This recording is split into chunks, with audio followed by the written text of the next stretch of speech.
Recently big বসের সেটে সালমান খানের সঙ্গে আসনির গ্রোভারের একটা হিটেড আর্গুমেন্ট দেখা গেছে। তো এখানে বলে দিই আসনির গ্রোভার কে। আসনির গ্রোভার হলো ভারতের একজন কো-ফাউন্ডার।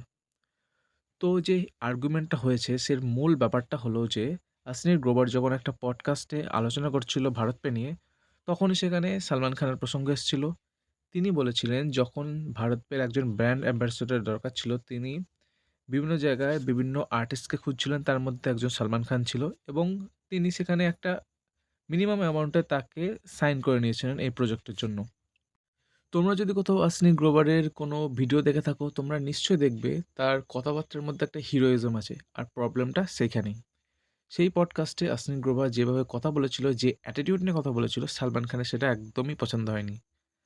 তো আসনি গ্রোভার যখন বিগ বসের সেটে গিয়েছিল, ১ম এ সালমান খান এই প্রশ্নেই কনফ্রন্ট করেছিল যে তাকে একটা নেগেটিভ হিসেবে দেখানো হচ্ছে এবং যে অ্যামাউন্টে সাইন করার কথা বলছিল সেটাও ঠিকঠাক ছিল না।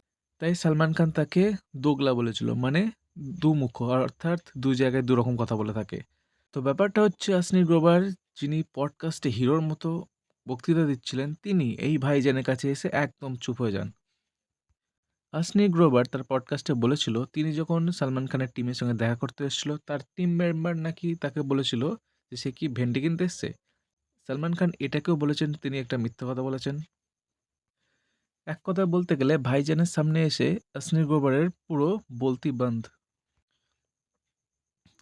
তো যাই হোক, ব্যাপারটা নিজেদের মধ্যে সর্ট আউট হয়ে গেছে, একদম ক্লিয়ার হয়ে গেছে। এই বিষয়ে আরও কোনো কারোর মধ্যে কোনো দ্বন্দ্ব নেই। তো এই ইনসিডেন্ট নিয়ে তোমাদের কি মতামত? কমেন্টে জানিও।